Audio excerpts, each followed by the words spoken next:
Hey, folks, welcome back to the Pulse. My name's Matt. It's Crypto Heartbeat, and it is that time again.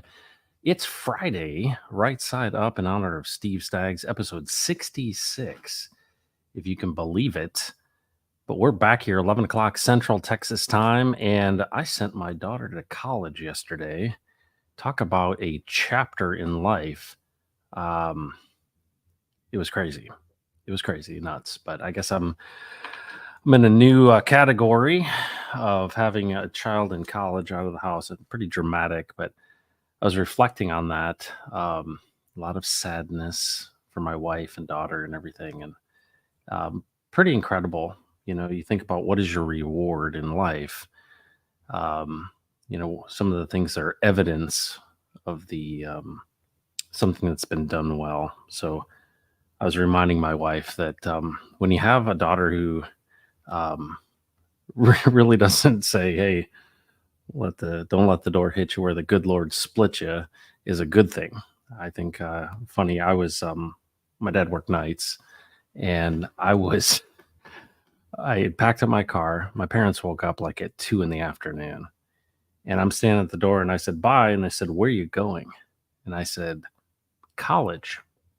So that's how my college first day at college was. But my wife and my daughter, and we created a different experience, if you know what I mean. So there's some good credit to my wife for all of that. But a big deal there. Got a really cool clip today. This is from episode 9. We talk about untying knots, but we also really talk about the core of the Elohim, which I think this will be a good challenge to a lot of you. I'm going to, of course, come back and kind of, after I take notes a second time, we're going to talk about it. Hope you're encouraged. If you're somebody that's in crypto, just as a note, Jerome Powell spoke in Jackson Hole today, and this is an indication of what's coming up for September as far as rate cuts, and it looks like there's going to be. So, once they turn the money printer back on, things will get disproportionate once again. So I still am holding out. I believe the election is kind of the beginning of, the banana zone. But yeah, in the meantime, though, what are we doing?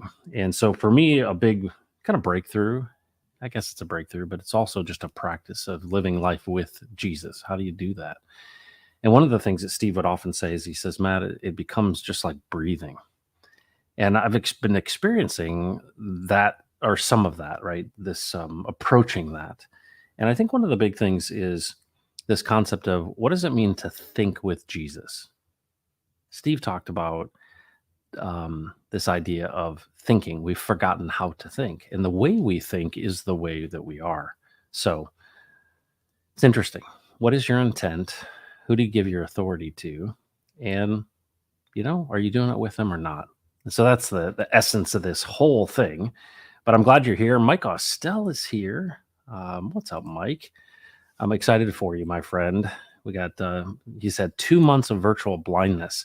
It reminds me of Paul on the way to Damascus. And so excited for you to remedy that problem and be able to read and to be able to see is a huge part of the enjoyment of God's creation. So we're with you. So Michael Austell, thanks for being here. Sam Kemp is here. Ego Foundation. Hello, my friend. Carter Hill, good morning. Good to see you, man. I look forward to hearing what Jesus is speaking to Matt, what Steve has to say, most importantly, what Jesus is telling us today. Amen to that, right? Because what is this? This is a reminder, right? The Sabbath was made for man, meaning we take time to encourage one another by saying, hey, feel around the edges of this thing and encourage one another on to listening, right? It's custom made for you folks. Try them on for size. Taryn, what's up, Taryn? I can't watch live today, but I may suggest Matt and others check out Jonathan. Okay, very, very cool. Good to have you guys here. Let's jump into the content, and I'll be back. And this is a good one, folks, a really good one. So get out your pencils. You're going to want to see this. One you work for. He's like, why are you working for him? And you think about this. God's wages are not death. He's like, why are you working for him? And you think about this. God's wages are not death. So whose wages are death? Yeah. And the wages of sin is death. Then we're working for the wrong guy. Yeah, why working for it? Why you keep doing it? Quit working for the dude. If you don't like death as the wage, as the pay for what you do, stop working for him.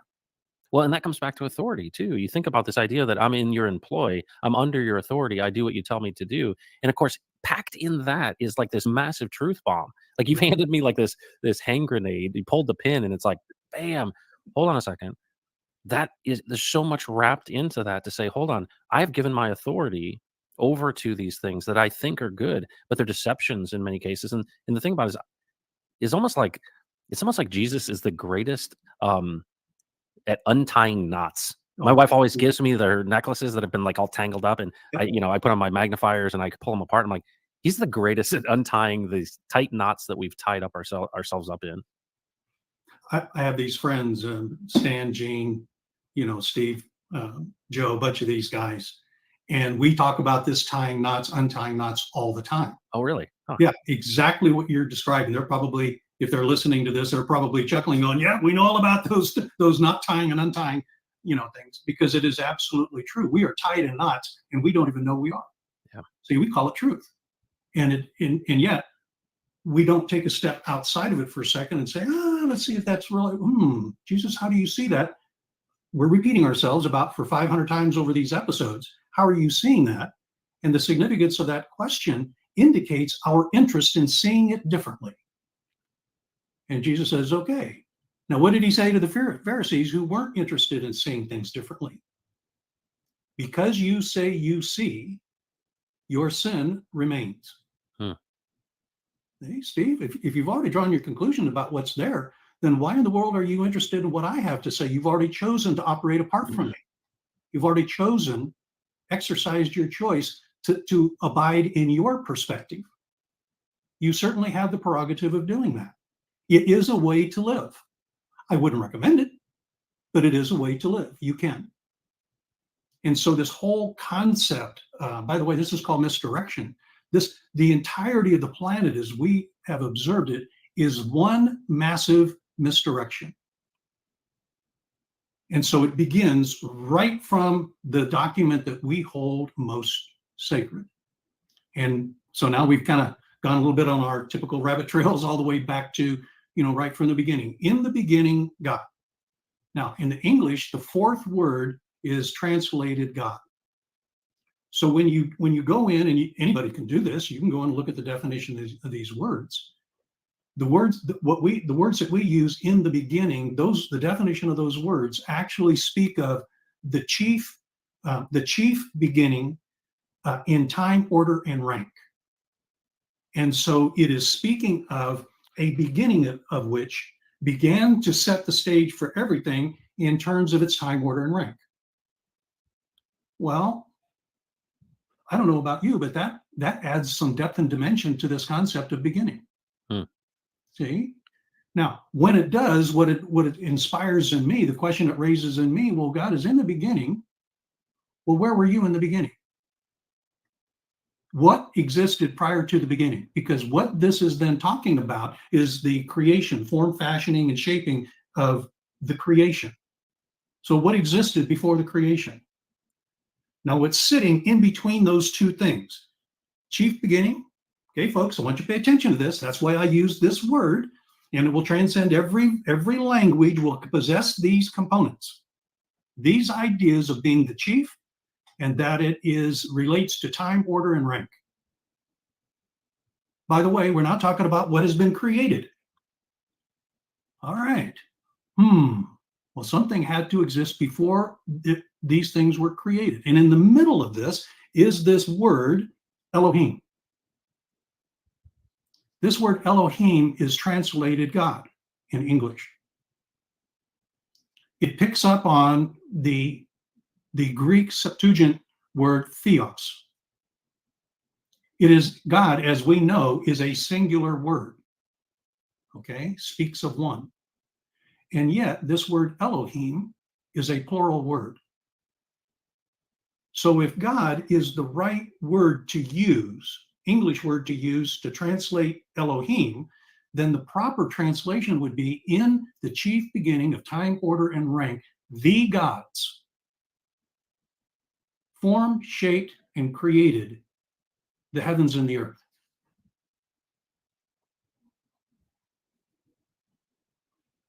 God, you just blew my mind. Not only did you blow my mind, you blew my entire theology. Jesus, why is God singular used there instead of gods?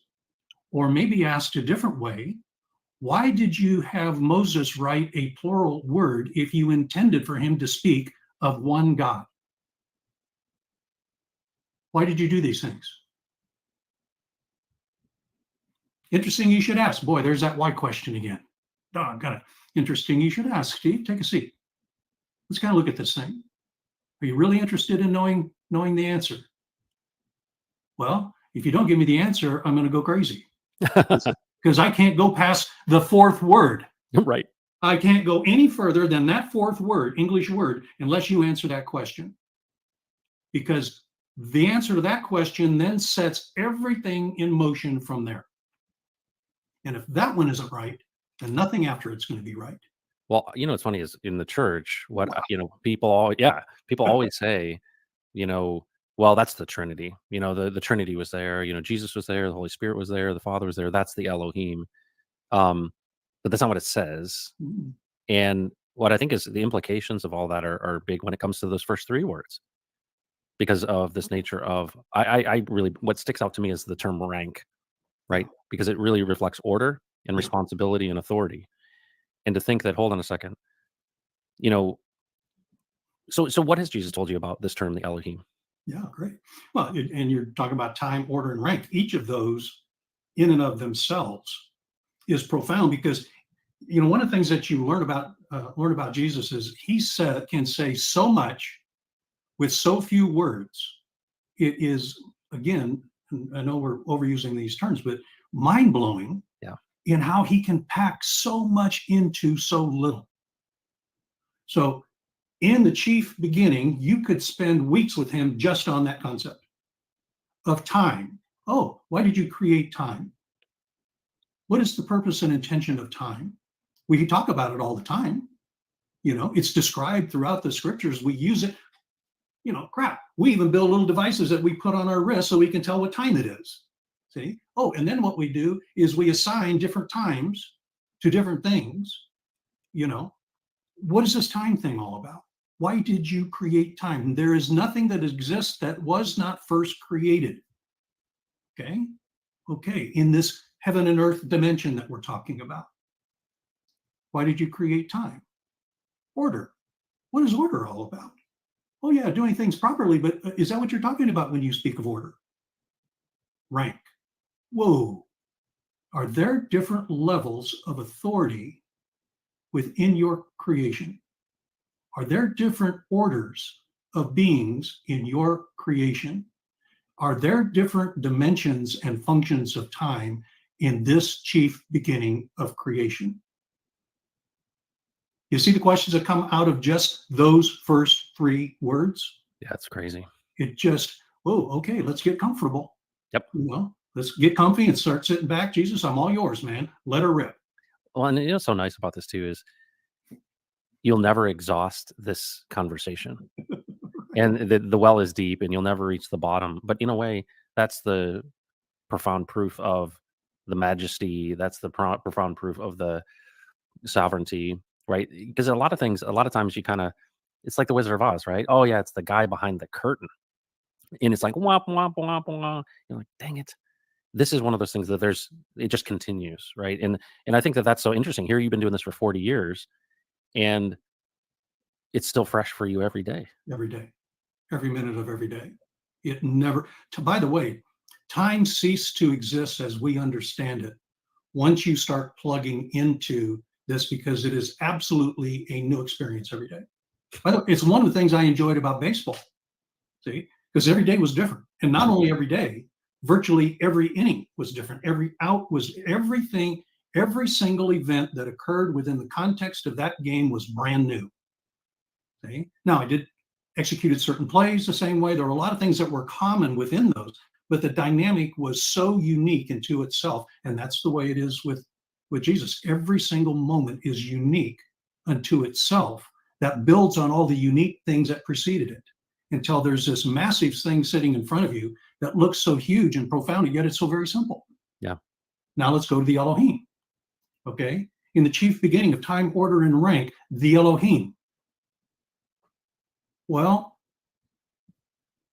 Jesus, I thought there was only one God. Well, Steve, who is God to you? When you use the word God, what do you mean?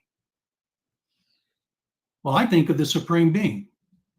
Okay. If that's how you are using that term, then yes, there is only one first. Why is he supreme, Steve? I don't know why he's supreme. Let me tell you why he's supreme. Because he is first. Nothing preceded him. No one preceded him. He is the first. And out of him, all things came. Everything that exists came out from him. So, Steve, this idea of creating something out of nothing, that's your concept of creating. There is no such thing as no thing. It all comes out of him. And then he sits me down, at a restaurant. I'm looking out the window, and I'm looking at all this stuff going by, this massive activity of life that's happening. And then he says, Steve, where'd all that come from? Now, it's a fascinating thing to have him ask you, where did this come from? And then all of a sudden your eyes are fixed on this astronomical amount of stuff and things and activity that is going on right before your eyes that you don't even pay attention to in most days. But when he captures your attention with it, it's like, oh, wow, man, there's a lot of stuff going on out there. There are a lot of things out there. Well, Steve, do you know why those things are visible to your eye? Because my Father saw them before we ever began.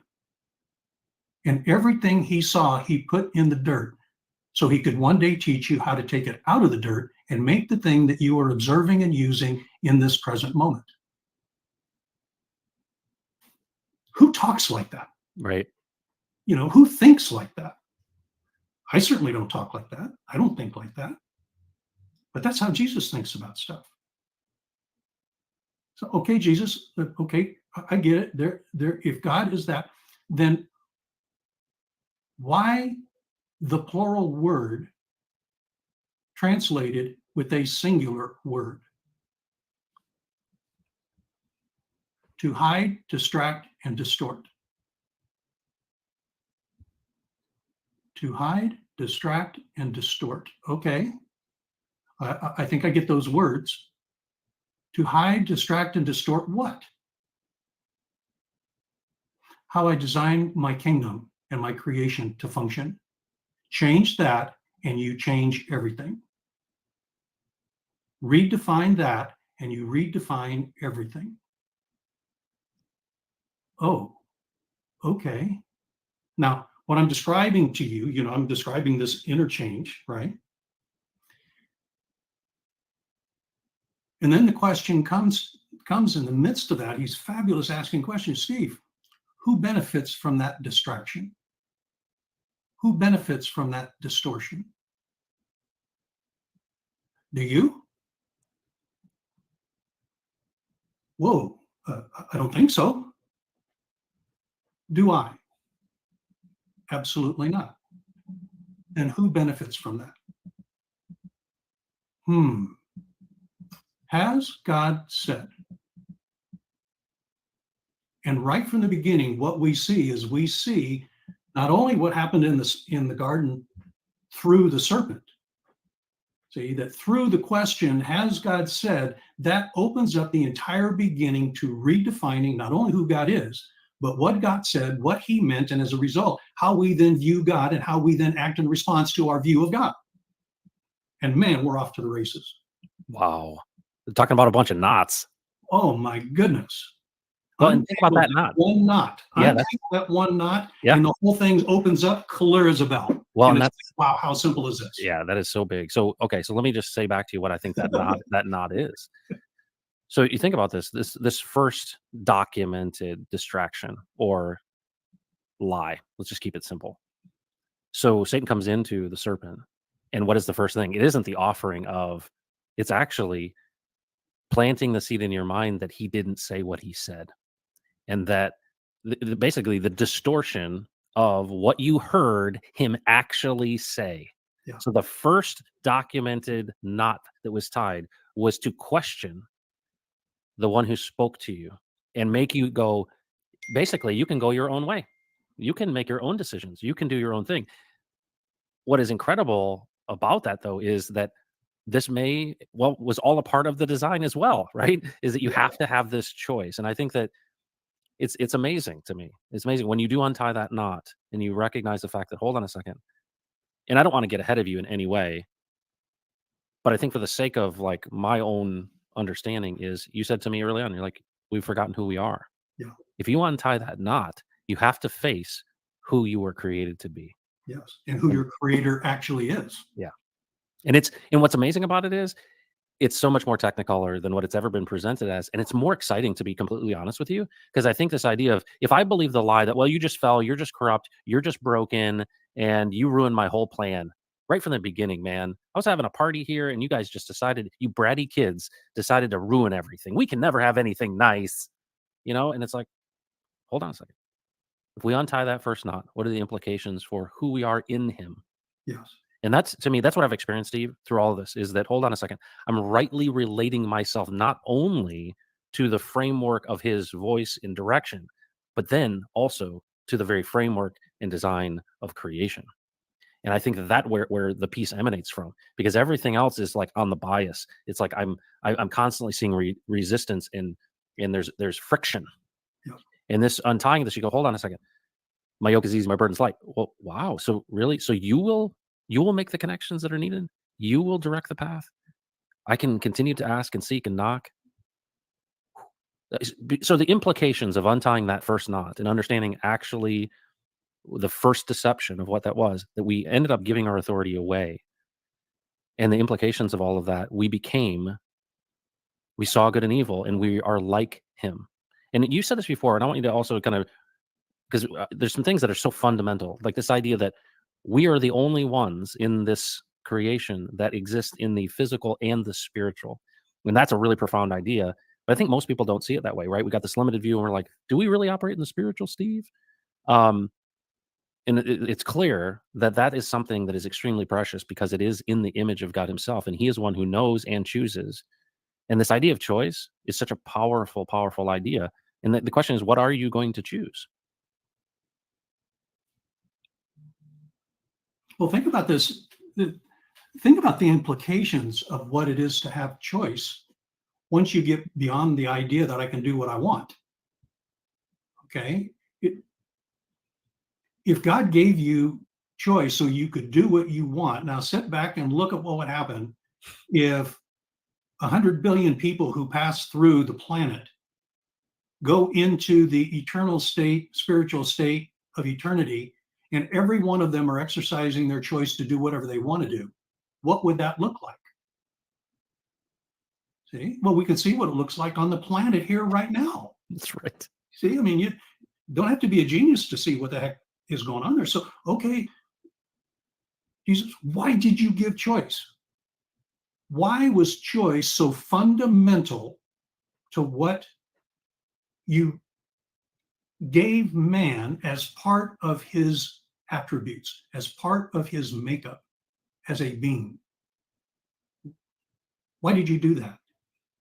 See, each of these, again, we're back to our why question. Yep. Well, Steve, it kind of goes back to your Elohim question. You asked me why they put God there. Well, once God is assigned to that word and you view God as the supreme being, the first, then what do you do with that word? Well, I know exactly what I did with it. I asserted it was God and I left it alone. I would not touch it because there was only one God. See? And I was told that in the beginning, God created one. Well, Steve, you see that right from the beginning, what is happening to you, you are instantly operating in falsehood. Right from the beginning, you are operating in a false impression of not only me, but how I created my world, my creation to function and operate. From the third word, you are now entering into distortion. You're now entering into falsehood. You are now entering into lawlessness. And you haven't even started your journey yet. So let me ask you this, because I want to clarify something. Because And I need to say this one last yeah, thing. And you won't touch it. There is a defense put around that to where you will not even approach it because my name has been assigned to it. Mm-hmm. You won't even approach the subject.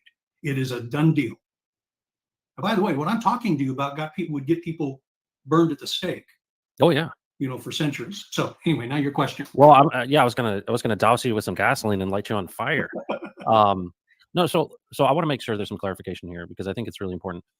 You established prior to this, you said, hang on, who was first, right? And what I've taken from all of this too, and in my own study is there's this one, and would you agree that Yahweh, the term Yahweh, is the first, or not? No. You wouldn't. Okay. So then let me ask you this: the Elohim. Now let me answer that. Yeah. Qualify that just a little bit. Not in the way that I understand Yahweh, but the way that you understand Yahweh. I think if we were to unpack that a little bit more, then the answer would be yes. And the point I'm making is see the way what we assign to words to mean. I'm going to interpret what you say based on my definition of the word. Yep. You will use that word based on your definition of the word. Now, remember what Jesus did with me the first time. Steve, what is God to you? What does that word mean to you? See? Now, I want to untie a knot here, which says, okay, your question is about Yahweh. Now, the way I understand that, no. The way that you understand that, probably so. So let's make sure that we get back to that when you after your question. Well, and that's the learning that we do whenever I talk to you, right? I ask these questions that are tough questions for me, right? So, for example, when I see Jesus in the Garden of Gethsemane having this conversation with his Father, is he talking to 32 gods or is he talking to one? Yeah. What do you say to that? Is he talking to 32 or is he talking to one? He's talking to his Father. Right. Is his Father more than one or is his Father one? His Father is one. Okay. So that's good. I'm glad you didn't say the Father's 32. His Father is the first. Okay. So, but that's really important here because what you just inserted is a potential knot. Yeah. So I want to clarify that knot.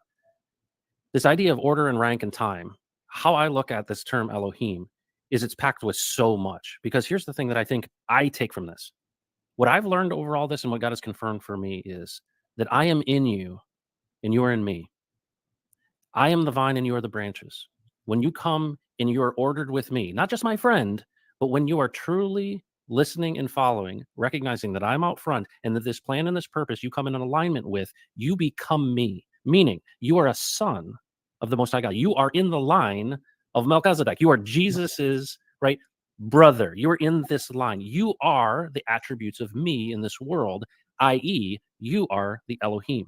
Yes. Meaning, so I want to make sure this is really careful, because what you basically said at the beginning is a bunch of gods made man. And that would be an incorrect understanding of this, in the sense that, hold on a second. What I sense of it is we become one with the many because he created those in his image that are like him. And we see things as separate, of going our own way, which is this part of our view of the knot of I'm independent and autonomous. But no, in reality, the extension of your creative ability, which is your image, and coming into the likeness of who I am, actually means we are one, and that we are one and many at the same time. And that you have this separation because you live in this time, in this space. You're limited by these things.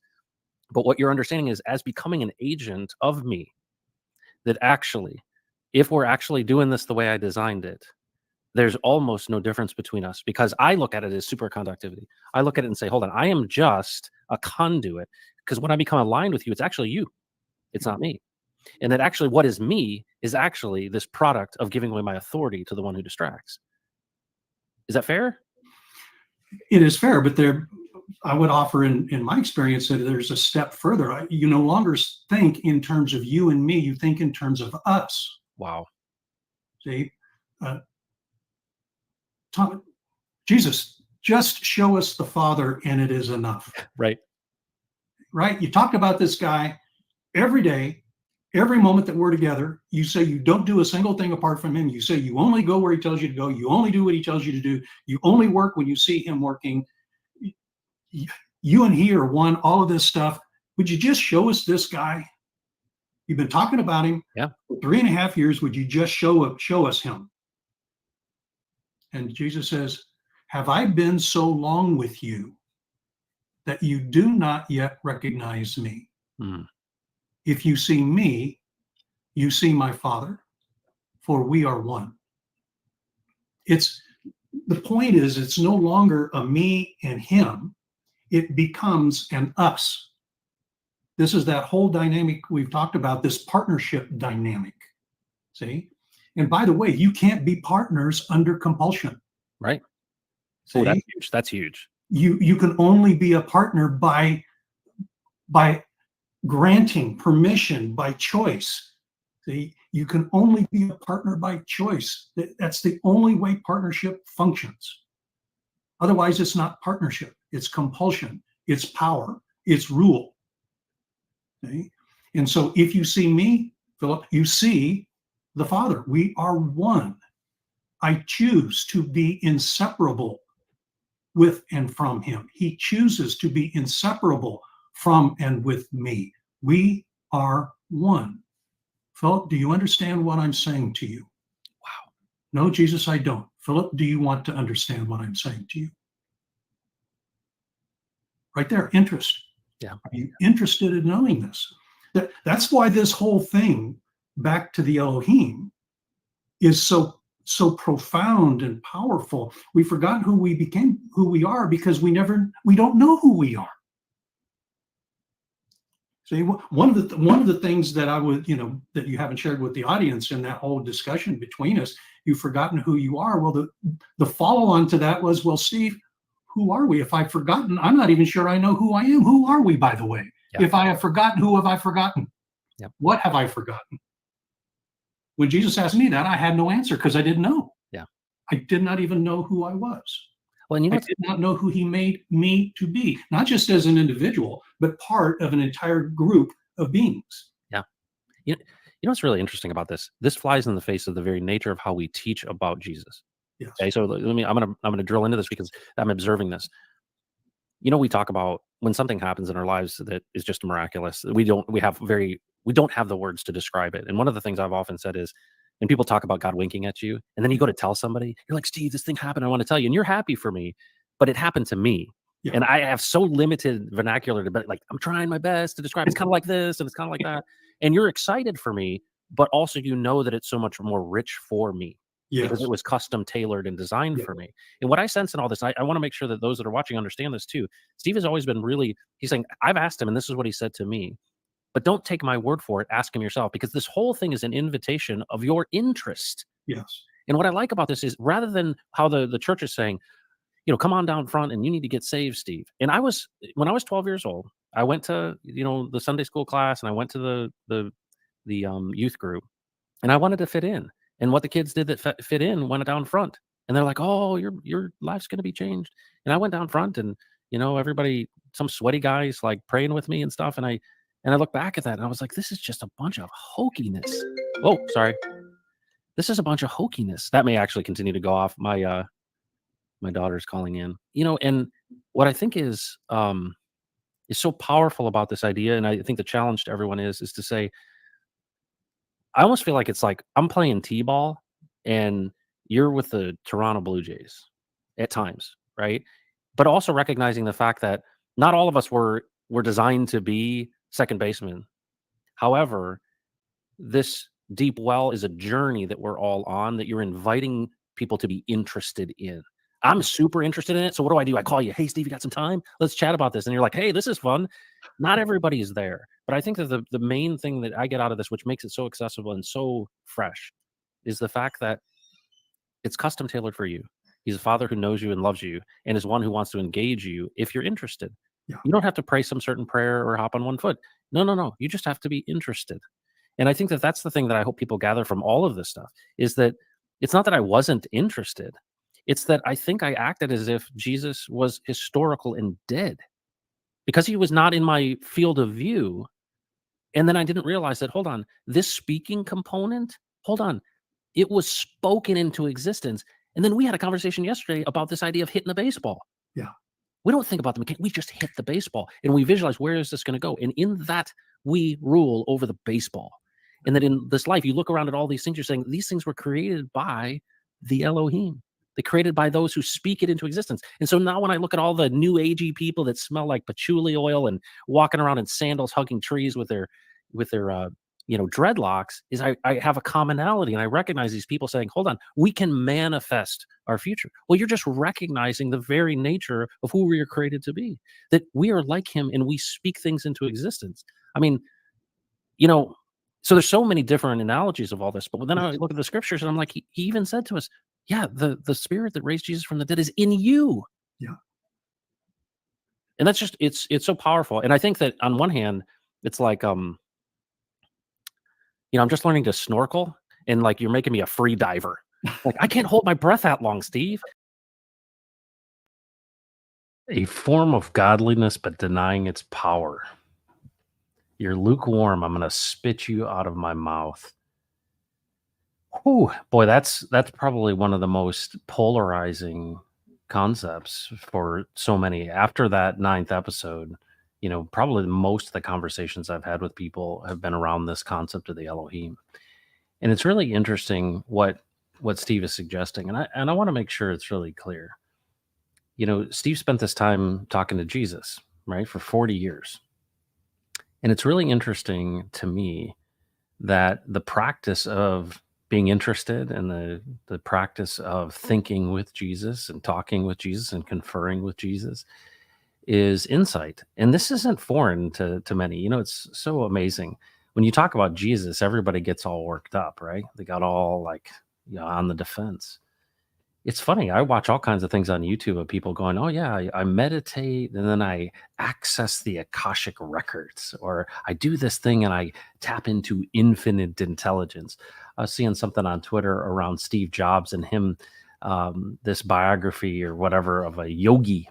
And the essence of that book is this idea that you can connect with this higher power and that you can, manifest things, and it's really interesting that these things exist across, culture, religious teachings, texts. Finn Bear's talking about, apocryphal texts and Gnostic texts and all that.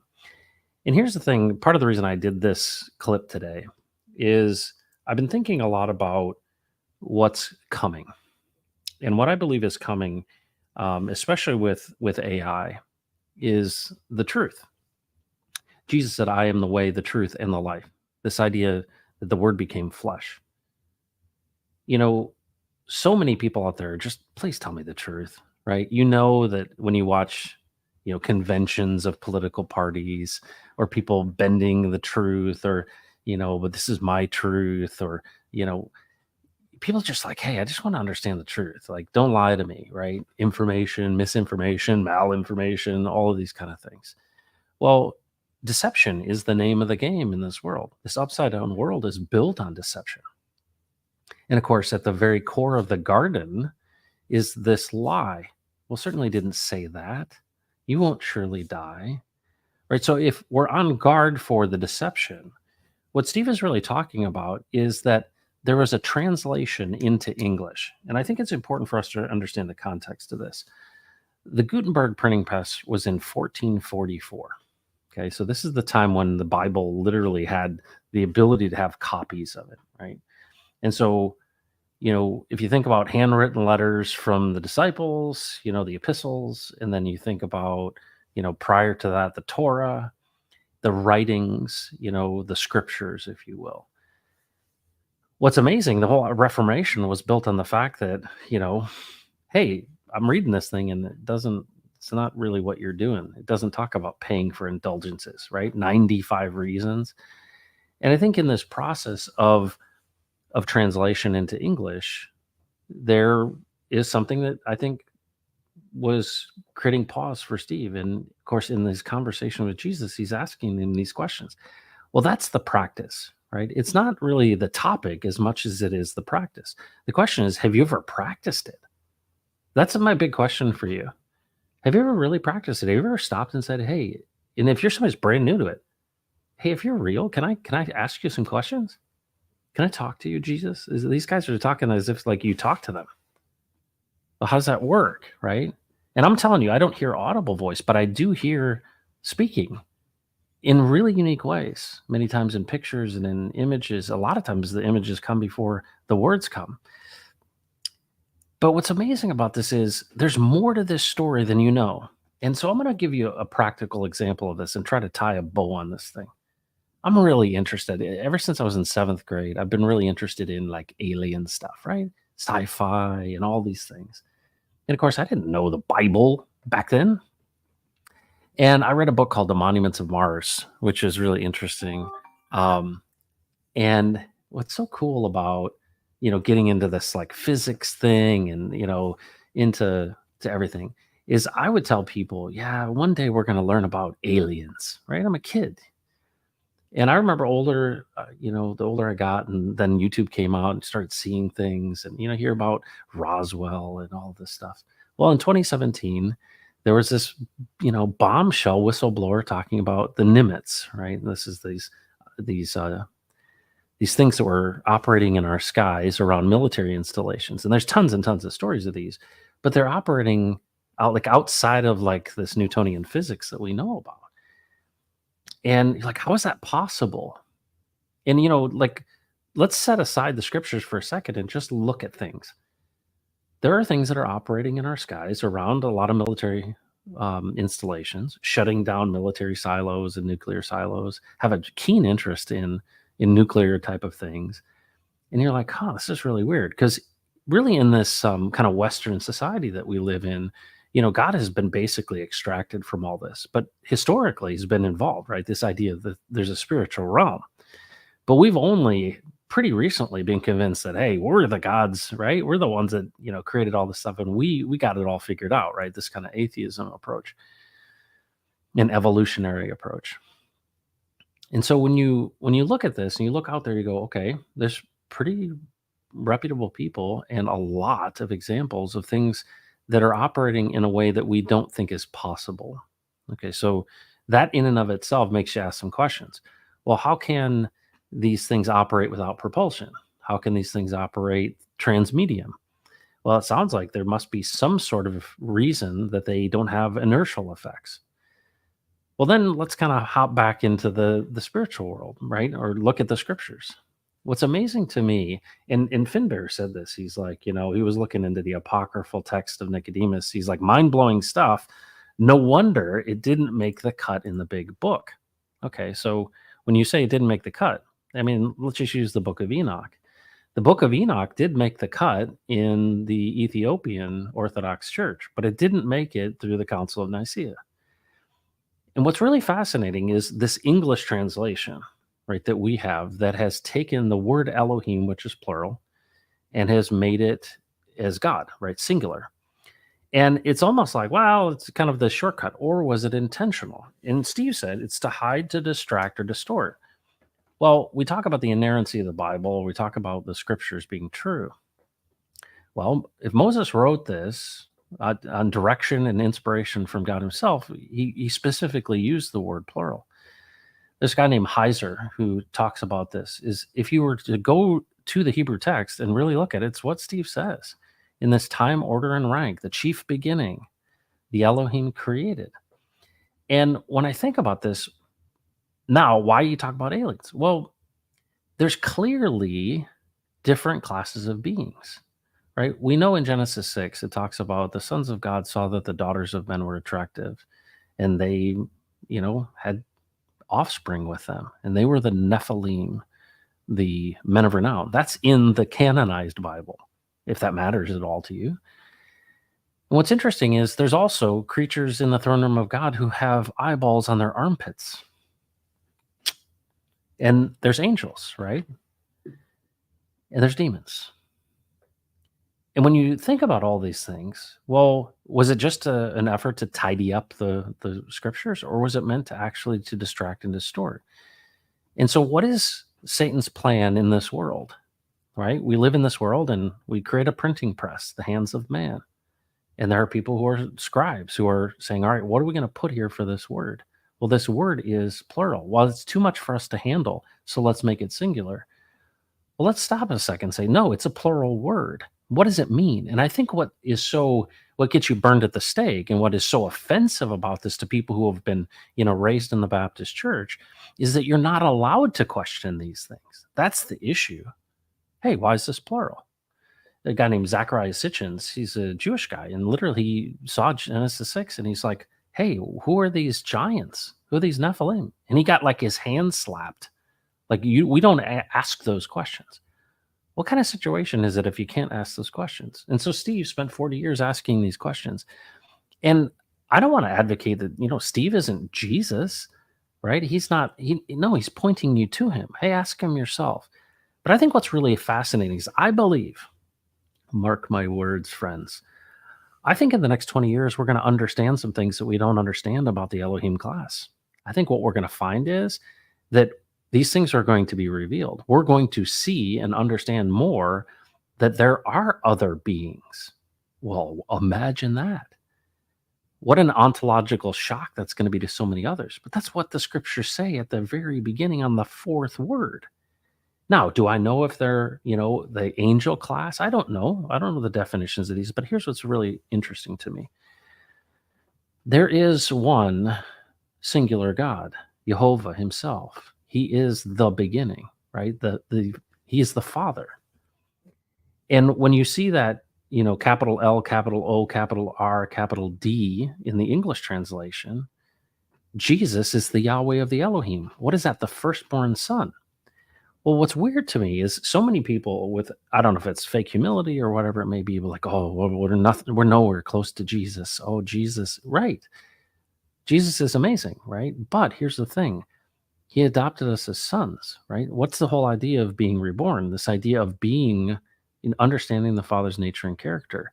And through Jesus, no one comes to the Father except through me. Well, if you think about Jesus as the Yahweh of the Elohim, right?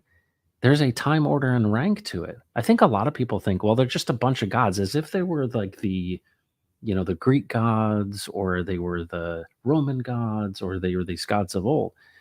Well, there's pretty good evidence throughout all kinds of documentation that there's a very good chance that pre-Diluvian times there were other stuff, right? We know of fallen angels. We know of Nephilim.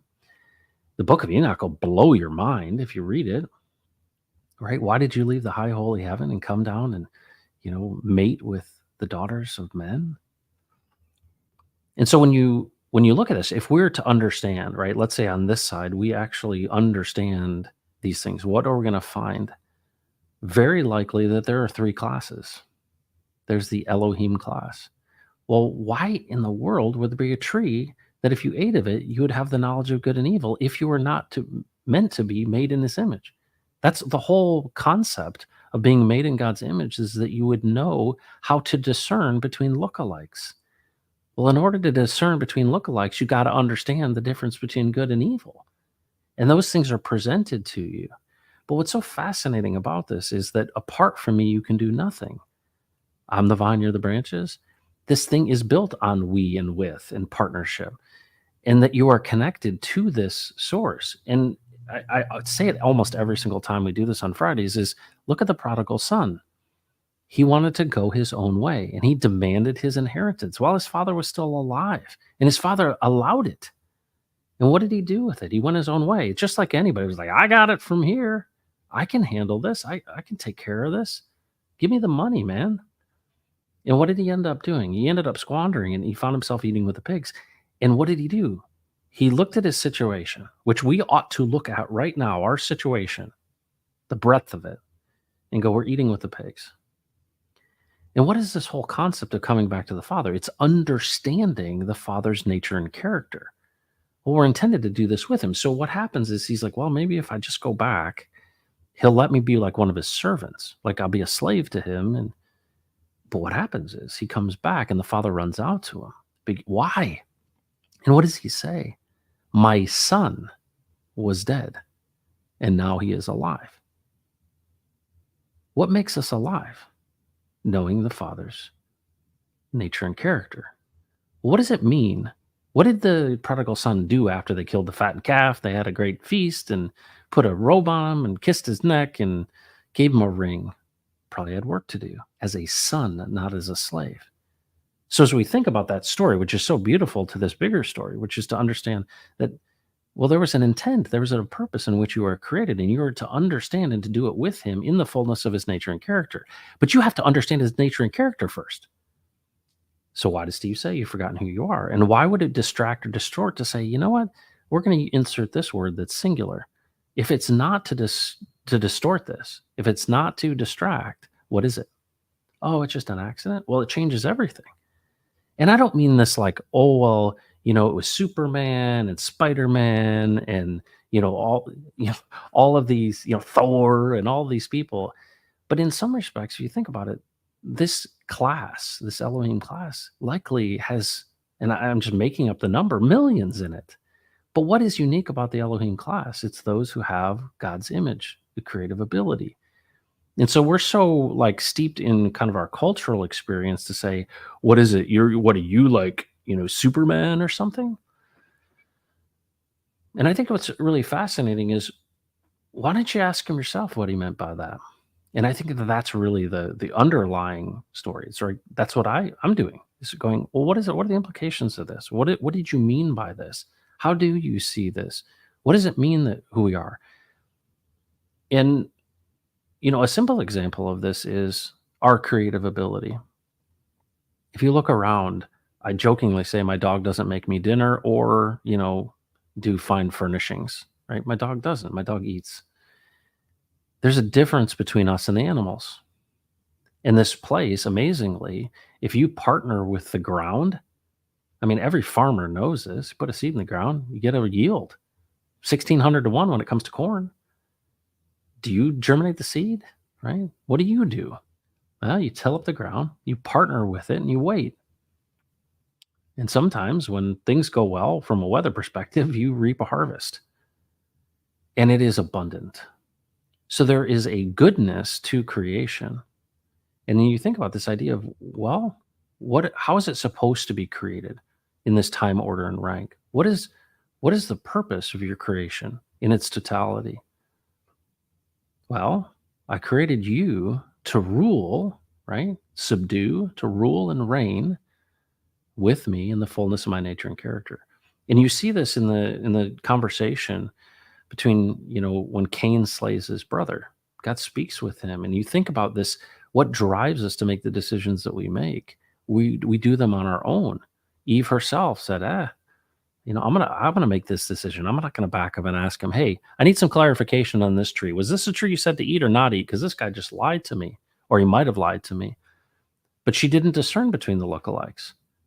And she decided to go her own way. And so pretty much every story is this fact that, why would you even go your own way ever? Because you have the capability of going your own way. And that's a gift in and of itself.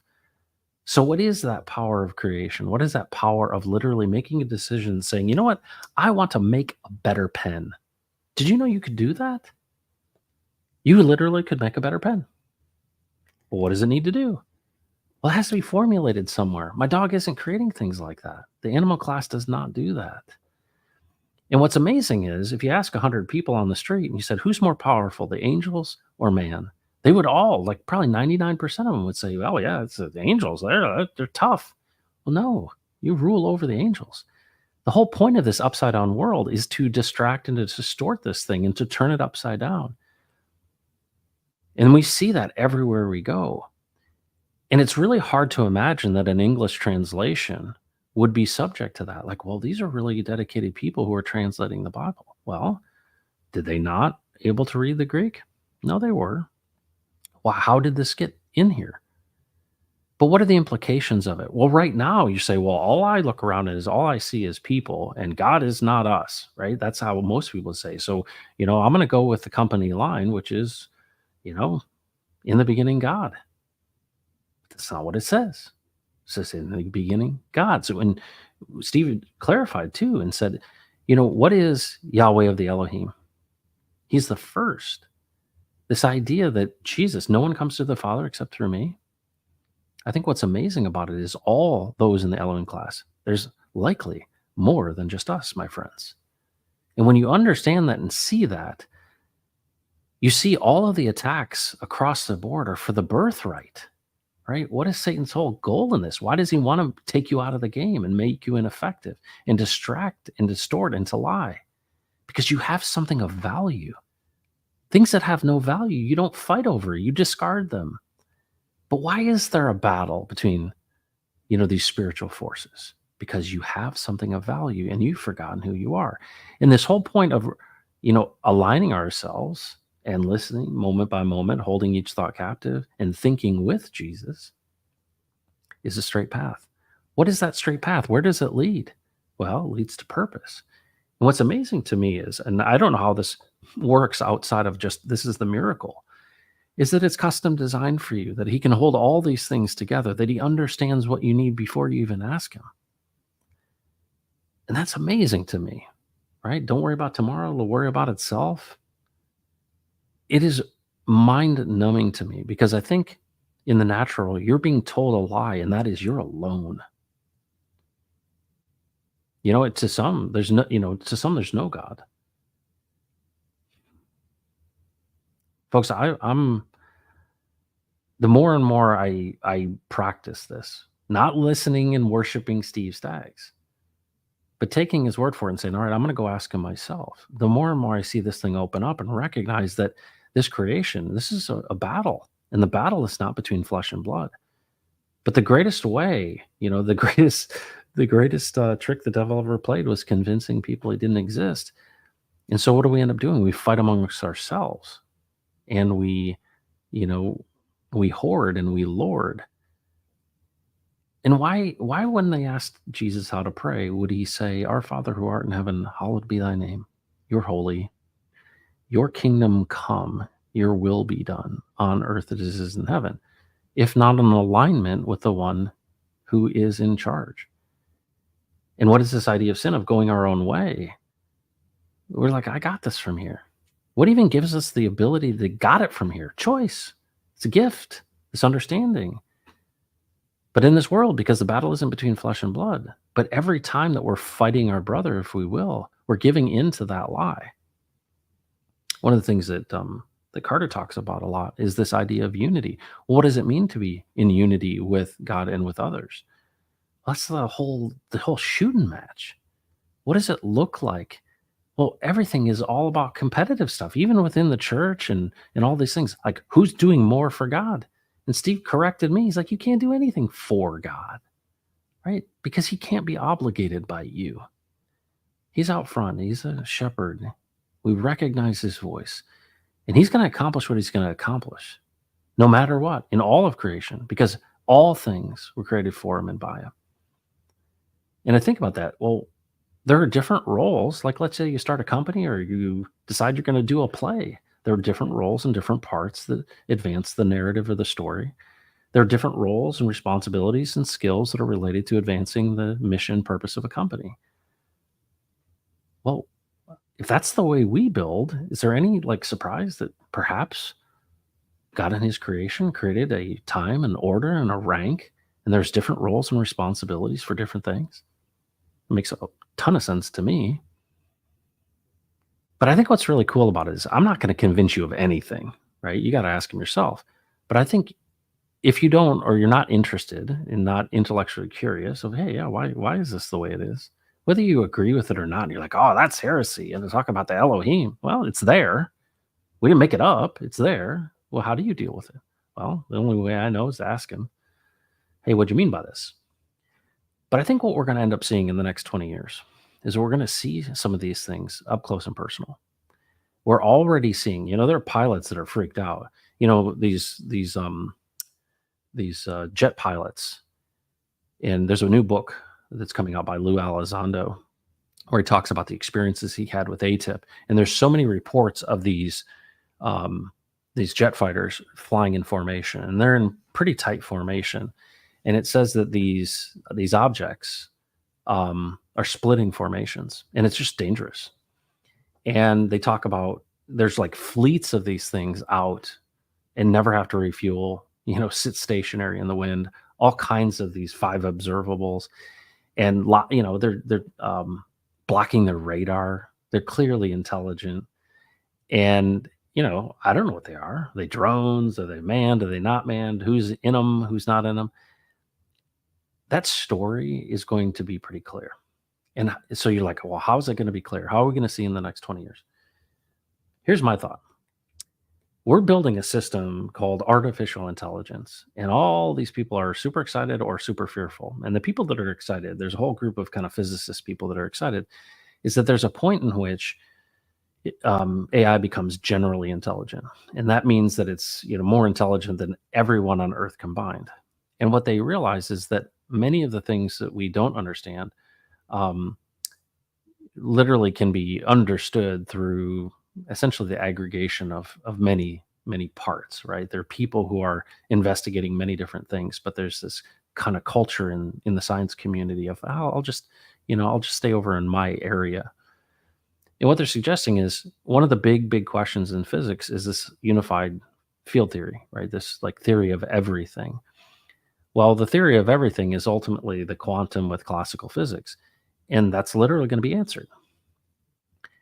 Well, that's just one piece of understanding more and more about creation, because what is science if not examining what God made? And what I think is going to pop out of that is the truth, what it is. And I think a lot of the people that are working on this don't realize that they're taking their own poison pill, because the kingdom of darkness is dark for a reason. It's because it's dark, you can't see. The idea is to obscure the truth, right? To lie, to hide. That's why it's called darkness. And you think about Jesus as the light, right? All of these things will be exposed.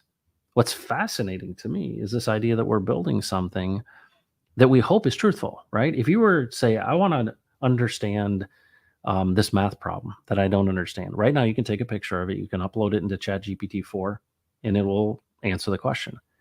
Do you expect that it'll lie to you? Well, it's mathematics. It's either right or it's wrong. Well, it tells you the right answer most of the time. But the quote unquote promise of this is that it's going to be right all of the time.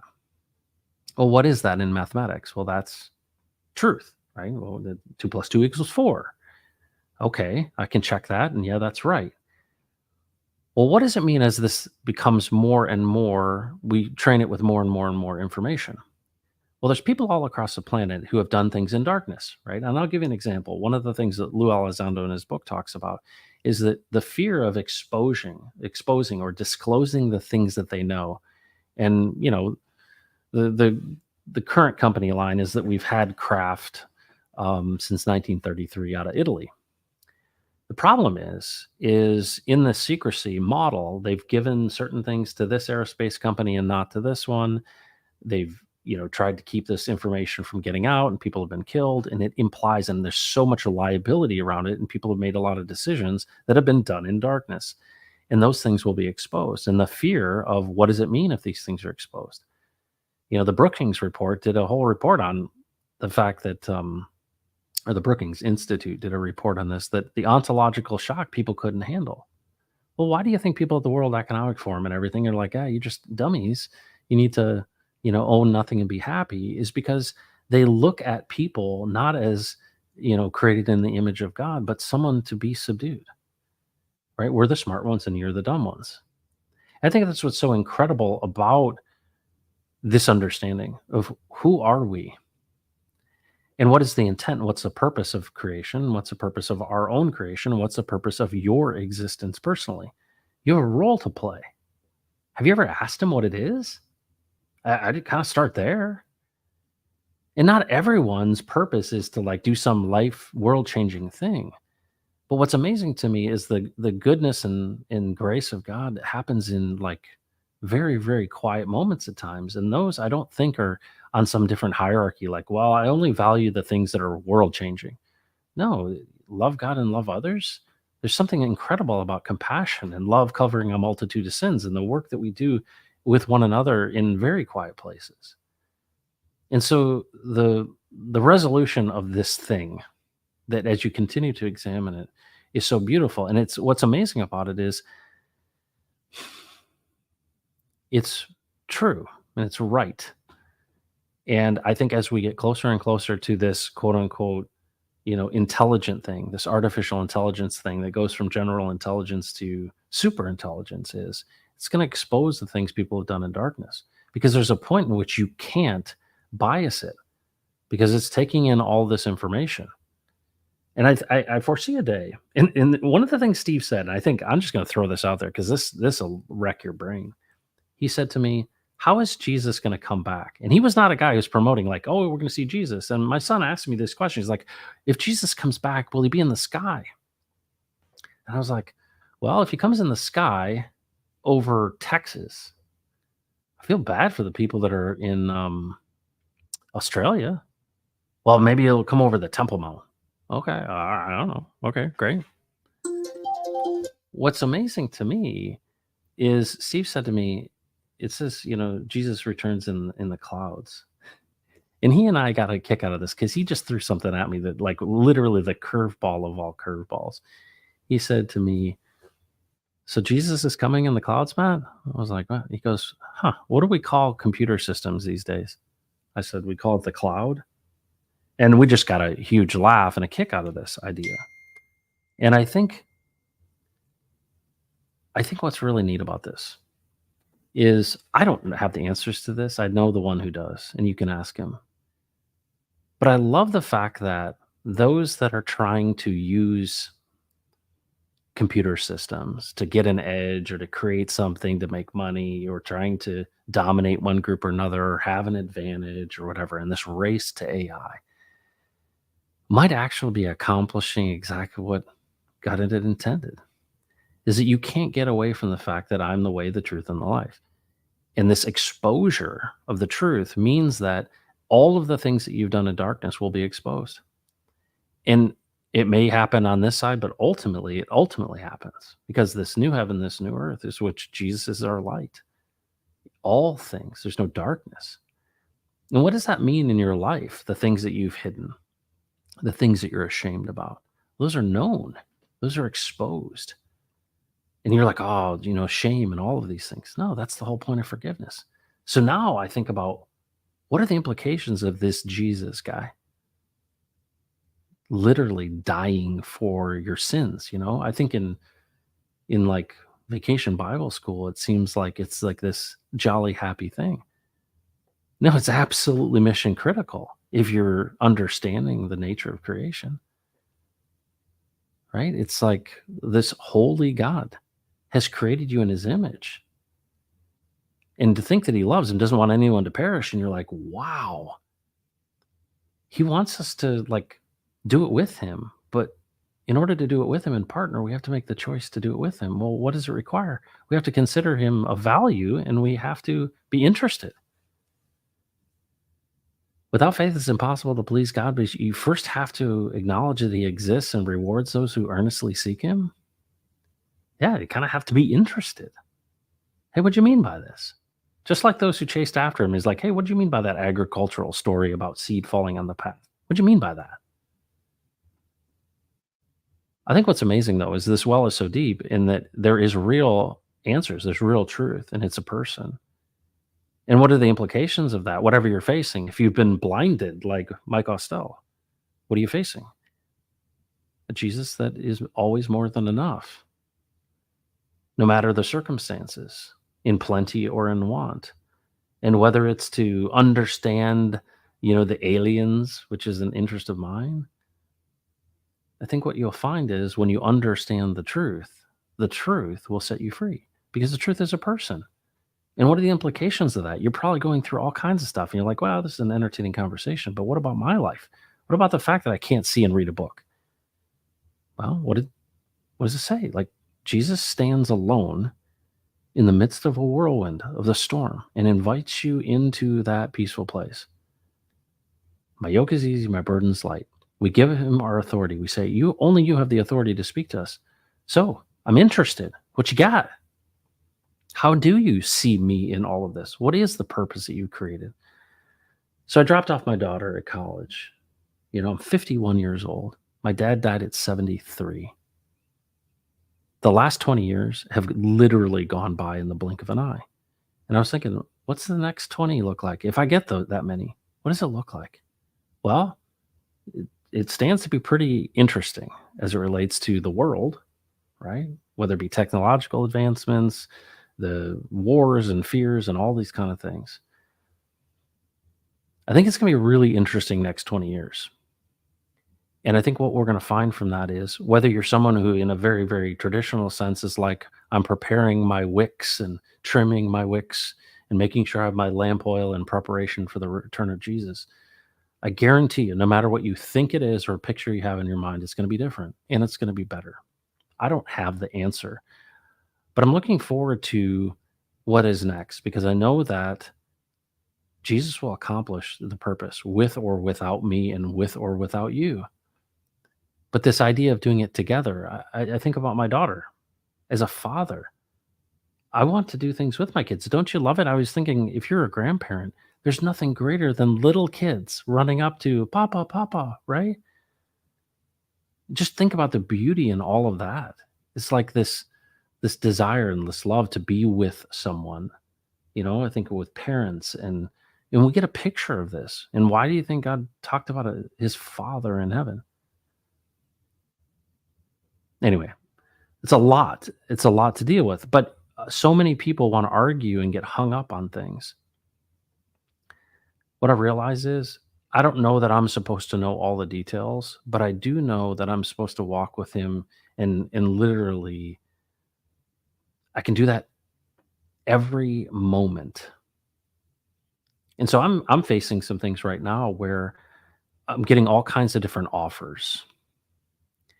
And well, what's the benefit of, living life and walking with Jesus himself? What does it mean to walk with the truth and to talk with him? What does it mean to do that? Well, it's discernment between lookalikes.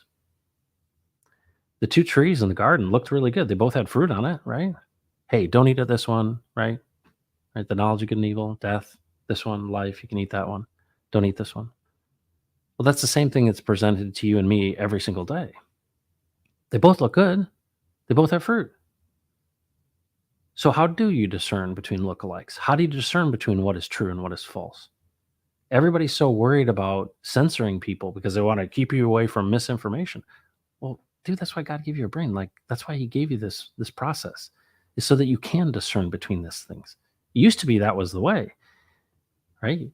Like it's your job to discern between what is right and wrong. Well, you can't do that on your own. And that's the whole point. And so I see this all leading to a place. It leads to a place where all things are exposed. Well, ultimately, it does because this passes away. And there's something new. And this life is short. But I'm so thankful to Steve for the investment that he made and just at his time. Because if you think about what was it, it was challenging conversations like this of, hey, Matt, why do you think they use the word God for the word gods? Do you think, oh, Moses had it wrong and these English translators, they got it right? They really knew what God intended. Or do you think Moses did? I don't know. I think they chose the word specifically because it was true. But you can't handle that because you've been taught that, oh, you can't go there. Well, no, what are the implications of this?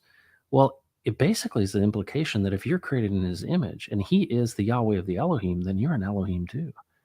Does that mean you're a god and you should go dominate and like take over the universe? No, but it means that you have a role that is beyond what you think it is because you are lower than the animals based on what the kingdom of darkness says. I think about my kids and about the power of encouragement. All my life, I was told things that weren't true about who I was. And I didn't believe them back then, but they got repeated and repeated and repeated. And there's so many people I'm sure that will listen to this who will go, you know what? I've had people all my life tell me who I was. And it gets to a certain point where you believe it, right? I often say that those who have abandoned their own dreams will discourage yours. Those who have abandoned their own dreams will discourage yours, right? They want to drag you down with them. You've met them. These are the negative people all around. I think what's amazing about this is if you're willing and interested, hey, why did you make me? Because I got one who's barking at my door that says, hey, you need to check out of this place. I got people lying to me left and right. Who did you make me to be? Who are you? Well, what does he say? You're a son, you're a daughter. And it's amazing to me what that looks like because we see it every day. I mean, if you want to, you can draw a picture of a pony, and now you got a picture of a pony, meaning you have a creative ability that's given to you because you're made in the image of God. And so, what's amazing about this concept of the Elohim is that that's what defines the difference. And so, I like to think about really interesting topics like why would the angels who fell, okay, think about this, the angelic class, the non Elohim class, meaning non sons, right? Not in the birthright. Why would they want to have relations with the daughters of men? If not, hoping that their offspring would be included in the birthright. There's so many stories in the Bible, Jacob and Esau. Think about this idea of the birthright. Why would it capture in the book of Enoch? Why would in Genesis 6 it talk about those that fell from, they went their own way and they decided, hey, we're going to go get this birthright. Were they jealous? And they wanted to have this offspring that would hopefully get the inheritance. You have an inheritance. You are created in the image of God. And what's amazing about that is if you're bumping your head against the wall, like the guy who's the prodigal son who's eating with the pigs, perhaps you ought to ask him. Because I think at the core of this is when you understand the nature and character of your father, there's purpose and peace that transcends all understanding and direction. And you go, do you mean I could literally do this with you moment by moment? Yeah. This spiritual life isn't one of a spiritual discipline. Like, oh, well, I prayed this morning over coffee. We'll see how it goes. No, Steve said it becomes like breathing. Do you mean I could actually think with you in the real time? There's a moment in that video, if you watch that episode 9, where Steve literally stops for a pretty long time. He's like, okay. And literally, he stops and talks to Jesus about this. Like, hey, how do you want me to respond to this? And you can see it in real time happening. And you're like, do you mean we can do that? And I think in kind of our culture, say, well, that's what crazy people do. They talk to God.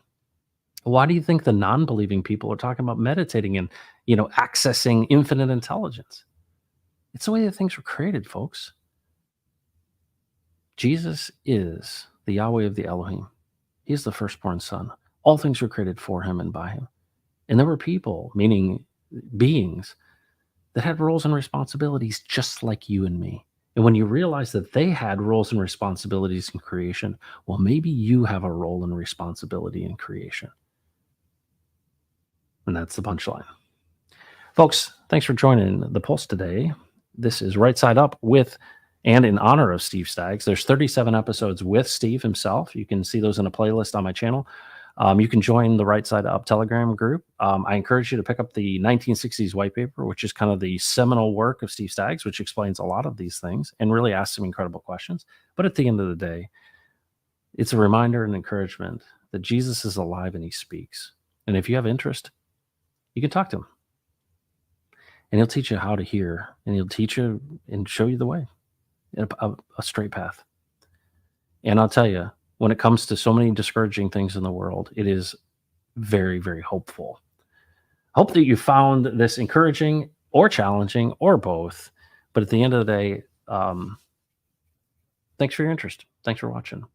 We'll catch you next time, which will be Friday at 11. And I'm excited. I think we're approaching a really interesting time in crypto. And we'll get back to this week. I'm going to be starting to do more and more crypto streams here as things pick up. But I hope you have a great weekend, and thanks for joining. And don't mess with Texas. All those things. Take care, everybody.